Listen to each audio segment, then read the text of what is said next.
I think we can be really proud that after a 2-year campaign, we finally closed the Ahava shop that and students at King's College have now taken up this campaign and are protesting their own universities linked with Ahava. And we're very happy that they got national media coverage for their campaign yesterday. The French multinational company Veolia lost billions of pounds worth of contracts with local municipalities. Most notably, the contract for £1 billion in South London, which is a campaign that the Palestine Solidarity Campaign should be really, really proud of. 2011 was also a year in which we saw huge growth of the movement internationally. Inspired by the motions passed by the Trade Union Congress here in the UK, we saw trade unions in Venezuela, in Australia, in Brazil join the BDS movement. 2011 was also a year where we saw the kind of concrete impacts that the BDS campaign is able to have.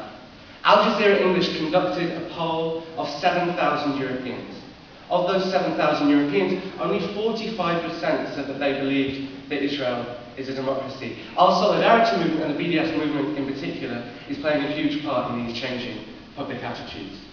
But we also saw the impact that BDS is having inside Israel.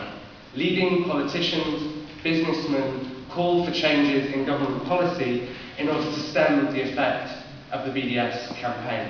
And the Israeli government introduced a law to ban support from inside Israel for BDS. There's now a real fear within inside Israel that it's becoming a pariah state in the way that South Africa once was. But I think it's very easy to get carried away with the success of our activism. We have to remember there are still 7 million Palestinian refugees unable to return to their homes. Israeli apartheid is very much firmly in place, and the siege on Gaza remains, and the war drum beat is beating again. So we need to think about how we can reach more people with our campaigns. We need to think about how we can turn the support for Palestine into action for Palestine.